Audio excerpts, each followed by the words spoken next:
Hello, fellow preppers. 'Tis I, the Rumpled One. Let's pick up where I left off. This came in the mail in one of my bills. I think it was in a electric bill. It's the only utility bill I get is electric bill. But it says, "Be prepared." Energy is part of everyone's daily life. Are you ready if an emergency disrupts electricity, natural gas, or gasoline for up to 72 hours? And this information was provided by Homeland Security and FEMA, produced with grant funding from the U.S. Department of Energy. So I guess this one piece of paper here took, what, 3 federal agencies? You gotta wonder about our government sometime. Anyway, this is about the 72-hour kit. And they said common sense things to know about 72-hour kits. Each family member should have their own 72-hour kit with food, clothing, and water. Well, that makes sense. Yeah, common sense. Distribute heavy items between kits. Inspect your 72-hour kit at least twice a year. Rotate food and water every 6 months. Check the children's clothing for proper fit. Adjust clothing for winter or summer needs. Check expiration dates on batteries, light sticks, warm packs, food, and water. Yeah, it's common sense things to know. Then they have a list here. And then they've got, this is what you should have. Then they have additional things you may need. Then they have a car kit. And a child kit. And a basic pet kit. Now this isn't bad. The sad thing is that it goes in with the bill. And so you've got your bill. Then you've got this. Then you got the envelope to send your payment in with. There might have been something else, and most of the time I get the bill and chuck the rest because I pay my bills online.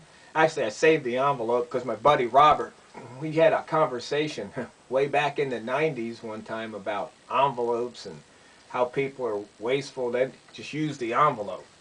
So I don't waste envelopes anymore. I got a whole bunch of them. No, thanks, Robert. I'll have to make sure he sees this video. Anyway, I bet most people chuck this. And that's unfortunate because we all know FEMA can't be depended upon. Homeland Security, I wouldn't trust them. And the U.S. Department of Energy, well, if you know anything about the U.S. Department of Energy, that's been one big, colossal failure. It was created for one purpose: to reduce our need on foreign oil. Well, I think our need on foreign oil has gone up about somewhere between 200 or 400%. I don't remember the exact number. I should probably look it up. But it's just, it's a failure. If you look at the original mandate, not only is it a failure, look at its exponential growth. Just more government workers living off of your and my tax dollars.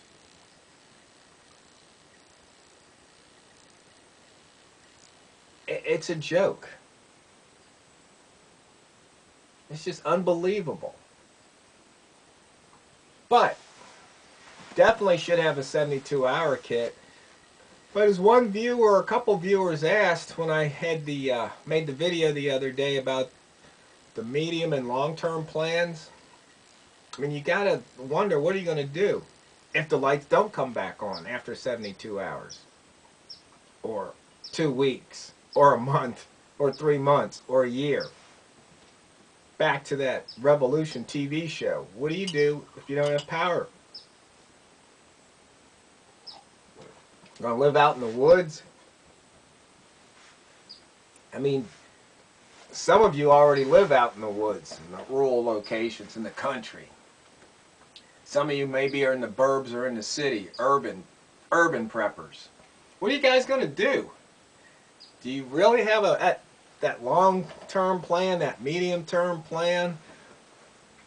You know, you got 72 hours, but then what do you do for the next 30 days or so? And then what do you do for the next 3 months? And then what do you do for the next year? These are things you have to think about ahead of time. I mean, if you've bugged out and all you have is your 72-hour bag, then you don't have any of the preps that you may have stored up in your apartment or house. Can you get back there? Maybe, maybe not. If you say you can't, then what are you going to do? You know, if the whole country's in the same boat, there's no point in going from one place to the other, is there? If you think about it. But if things are just on a local level, that's a different story. You can just bug out to the next state, maybe, go live with relatives or something, pick up, start over. I mean, total devastation like hurricane or flood just came in and washed everything away. Tsunami, like what happened in Japan. I mean, just total devastation. Could happen, but usually on a localized level, area. But you have to have that plan. Now I'm going to do another video because it's funny how